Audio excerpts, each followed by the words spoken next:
Before I kick off with this week's original horror story I've written, I want to thank some of you who commented on last week's story. The Google Maps killer is coming to your school reunion. Claire Z said, new subscriber here, really enjoyed your video filling in for Let's Read. Great narration. Liam Wilkinson said, subbed after hearing you on Let's Read, loving your stories.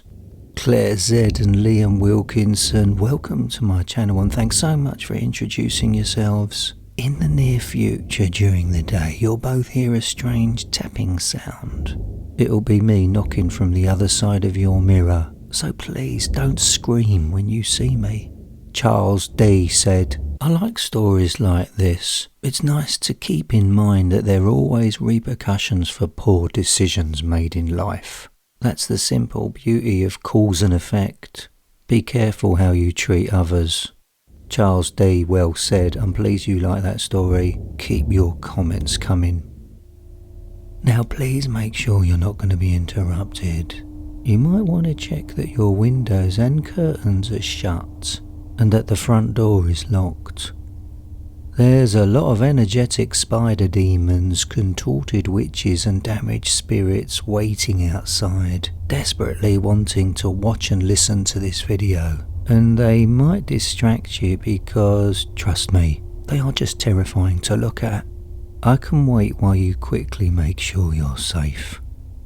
Now take a deep breath and forget about your real world, because now you're going to join me in mine. This week's story is called I See and Talk to Dead People. Hey, how are you feeling? Do you look good today? Go and take a look in the mirror, check yourself out. Go on, I can wait. How's your hair looking? If you've just had it cut, I bet you're feeling fresh, feeling ready for anything. Or you've noticed just how rough you look. What a sorry state. So you need to go to the hairdressers or barbers to get your hair trimmed. After listening to me, you'll think about making an appointment to get your hair cut. Or you'll feel brave and go for a total restyle. A decent haircut can give you confidence. Now for the rest of you listening, you're still looking into the mirror and there's nothing to see. You can't see yourself. You're obviously a bit freaked out, but listen to my reassuring voice. There's no need to panic or be afraid because all that matters is that I and I alone can see you. I am the only one who can make you look good. You are already dead. And even the dead need to look good and feel fine, just like the living. If you've recently died, you'll easily find my shop. But if you're alive, you walk past my place every day when you travel to work, going about your business. You see, the living never come in because they can't see my shop front. Only ghosts, demons and sedated witches can see my trendy hair salon. Yeah, you heard me right, I said sedated witches. Because that's the rules. I can't have them doing their magic and casting spells in my place of work. Demons are alright, they tend to behave because they always drop in for a haircut after their exhaustive HDSS, which stands for Hunting Damaged Souls season, which take place during the winter months.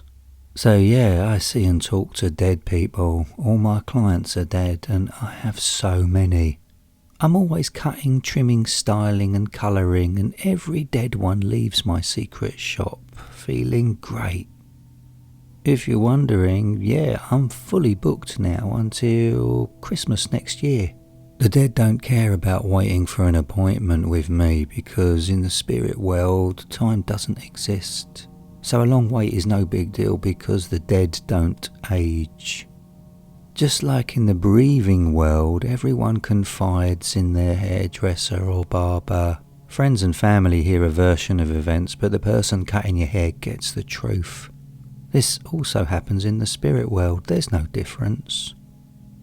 I have the best job in the spirit world because the things I hear about, the plans for haunting revenge, and the smiling dead who had long happy lives, and the childlike ones that just never stop dancing. Oh, they can be so difficult as they just can't sit still while I cut their hair. I had a lovely young girl in the other day. She was tragically killed in a car accident. She wanted to look her best so she can visit her living mum to let her know she's okay. I gave her a total restyle and she was so proud of the new look I gave her that she gave me a big hug before she left for mum. And I had a very determined, focused man in this morning. He killed himself at a gun range. He told me the gun range owner thought he should enter gun competitions. When he was using a .44 Magnum hunting gun, he slammed 2 bullets bullseye on the paper target, then quickly turned the heavy gun and fired the 3rd shot into his forehead. He wasn't depressed or unhappy when he was living, he told me. He just couldn't wait to be with his darling wife who passed away. He made the decision to be with her in death and carry on living a life without her. He came to get his hair cut just before being with her again. I saw him leave my shop with such a wonderful smile. He said he had butterflies in his stomach. Now that is true forever love. One of my regulars just loves every night to scare the hell out of the person who murdered him. The murderer is serving a life sentence and I make his victim look so bloody terrifying. The prisoner hasn't had a decent night's sleep since being found guilty. Demons know once they check in with me for a haircut before a planned possession, they'll end up looking even more disturbing ugly. They just love feeding off the vulnerable living. Demons tell me the more scary they look when they find a living victim, the easier it is to get into the person's soul and control those signals from the brain to the muscles and arm and hand and finger coordination. Which is a hard work and very demanding because no matter how beautiful I make them look, they always complain. And I can tell you I've made the most wicked, twisted witches look stunning pretty. So I always win them over by giving them a single red rose before they leave. You see, roses are a witch's weakness. They lose all nasty because receiving a rose is what a person gets when they are loved. So they believe that I love them. And in a way I do. I see through their evil. I guess I see good in every dead body. I also get asked for advice and I always speak my mind. I had a middle-aged man come in who was going to find his parents who passed away and then he was going to try and kill them.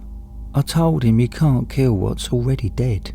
Then when he told me how Dad and Mum treated him differently to his sister, he was so angry that his sister could do no wrong and got the majority of their inheritance. He was devastated when they died and he couldn't confront them about their will. But now after waiting for so long, the anger solidified over the years and that's what gave him a heart attack. The poor bloke just couldn't move on.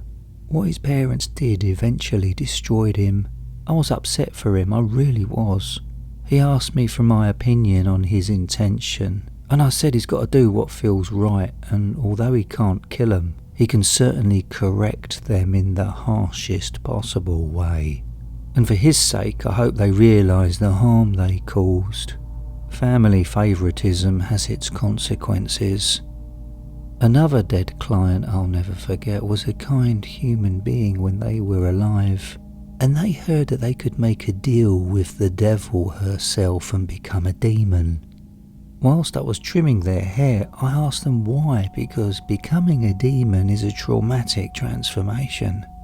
And they said to me when they were alive, luck always managed to find them. They never had to work really hard to get a job, love came easy. And they never ever experienced trauma, no poverty, no violence, no loneliness. And they never suffered from any depressive episodes, and yeah, they had a smooth run.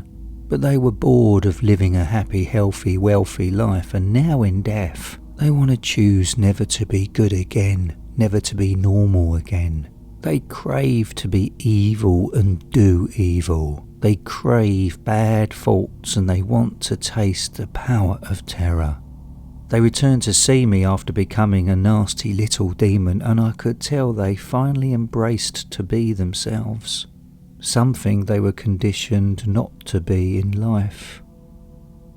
Cutting hair for me is just a job, and I love it because of my dead clients.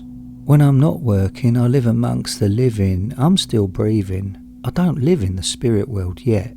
Yeah, it's a rare talent I have. My job is very sociable, mixing with the dead, listening to their incredible experiences and recognising those similarities between the living and the dead. And one thing's for sure, every living and dead bodies all want to look their best. It never changes. Once you've passed your dead-by date, you'll suddenly notice the open door to my shop.